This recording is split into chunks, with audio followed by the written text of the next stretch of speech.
নারী টি-20 বিশ্বকাপ মিশন দুর্দান্তভাবে শুরু করেছে বাংলাদেশ।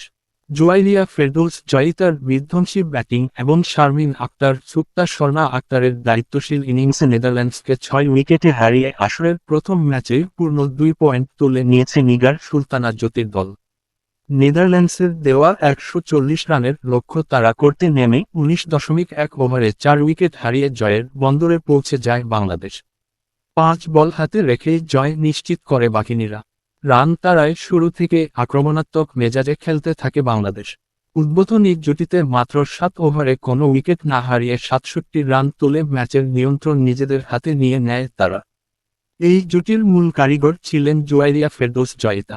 মাত্র 33 বলে 50 তুলে নেওয়া এই ব্যাটার 50 রান করেন 7টি চার ও 2টি ছক্কার সাহায্যে।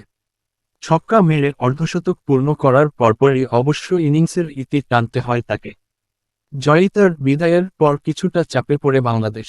অধিনায়ক নিগার সুলতানা জ্যোতি কোনো রান না করেই ফিরে যান। অষ্টম ও একাদশ ওভারের মধ্যে আরও কয়েকটি উইকেট হারিয়ে ম্যাচে কিছুটা অনিশ্চয়তা তৈরি হয়। দিলারা আক্তার 23 বলে 26 রান করেন। শোভানা মোস্তারিও বেশিক্ষণ উইকেটে থাকতে পারেননি। তবে সংকটময় সময়ে হাল ধরেন শারমিন আক্তার সুক্তা ও স্বর্ণা আক্তার। দুজন মিলে অবিচ্ছিন্ন 56 রানের জুটি গড়ে দলের জয় নিশ্চিত করেন। শারমিন 32 বলে 37 রান করে অপরাজিত থাকেন।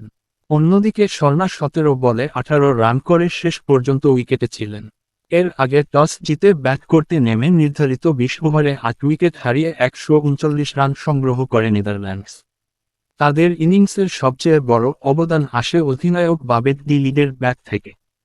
তিনি একমাত্র ব্যাটার হিসেবে অর্ধশতকের দেখা পান। অন্য কোনো ব্যাটার বড় ইনিংস খেলতে পারেননি। বাংলাদেশের বোলাররা শুরু থেকে নিয়ন্ত্রিত বোলিং করেন। মারুফা আক্তার 2টি উইকেট তুলে নিয়ে সবচেয়ে সফল বোলার হন। এছাড়া ফারিহা তৃষ্ণা, সানজিদা আক্তার মেঘলা, রাবেয়া খান ও ঋতু মনি একটি করে উইকেট শিকার করেন।